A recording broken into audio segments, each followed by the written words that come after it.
Қазақстан халқының тілдер күніне орай ұйымдастырылған «Туған тілім менің байлығым» өлең оқу челленджін Қазына Capital Management акционерлік қоғамынан Қазақстанның инвестициялық қоры акционерлік қоғамы қабылдайды. Мұқағали Мақатаев. 3 бақытым. Ең бірінші бақытым халқым менің, соған берем ойымның алтын кен. Ол бар болса, мен бармын, қор болмаймын.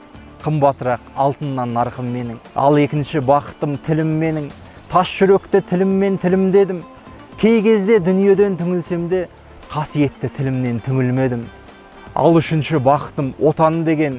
Бақыт деген не десе, отан дерем. От сөнген жалғанда жан барсың ба? Ойланбай-ақ келдағы отал менен. Түтін түтет, өсөрбі, көгере бір, немерелер көбейсін шөберелер. Жадыңды ұста, жақсылық күтпегейсің, от емес, оқ сұрасаң менен егер.